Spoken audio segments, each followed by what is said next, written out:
பச்சிளம் குழந்தை தண்ணீர் பேரலில் மூழ்கடித்து கொலை செய்யப்பட்ட கொடூரம். யார் இதை செய்தது? தீவிர விசாரணை மேற்கொள்ளும் போலீஸ்.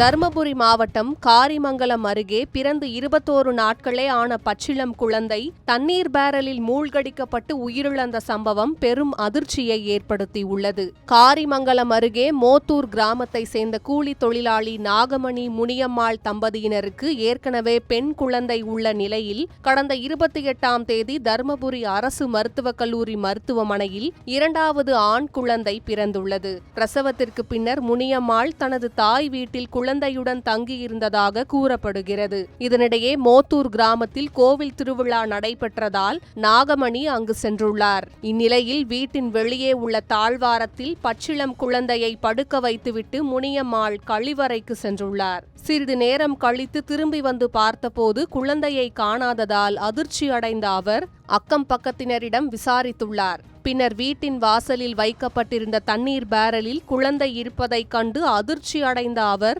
உடனடியாக குழந்தையை மீட்டு அருகிலுள்ள தனியார் மருத்துவமனைக்கு சிகிச்சைக்காக அழைத்து சென்றுள்ளார். தொடர்ந்து மேல் சிகிச்சைக்காக தர்மபுரி அரசு மருத்துவக் கல்லூரி மருத்துவமனையில் குழந்தை தீவிர சிகிச்சை பிரிவில் அனுமதிக்கப்பட்டு சிகிச்சை பெற்று வந்தது.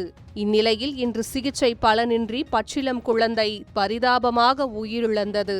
இதுகுறித்து காரிமங்கலம் போலீசார் வழக்கு பதிவு செய்து விசாரணை நடத்தி வருகின்றனர். குழந்தை தண்ணீர் பேரலில் தவறி விழுந்ததா அல்லது யாரேனும் திட்டமிட்டு குழந்தையை பேரலில் மூழ்கடித்தார்களா என்ற கோணத்தில் போலீசார் தீவிர விசாரணை மேற்கொண்டு வருகின்றனர். மேலும் சம்பவம் நடைபெற்ற நேரத்தில் வீட்டின் அருகே இருந்தவர்கள், உறவினர்கள் உள்ளிட்டோரிடமும் விசாரணை நடத்தி மர்ம நபர் யாரேனும் குழந்தையை பேரலில் போட்டு சென்றார்களா என்பது குறித்தும் போலீசார் விசாரித்து வருகின்றனர். பிறந்து 21 நாட்களே ஆன பச்சிளம் ஆண் குழந்தை கொல்லப்பட்ட சம்பவம் அப்பகுதி மக்களிடையே பெரும் சோகத்தையும் அதிர்ச்சியையும் ஏற்படுத்தியுள்ளது.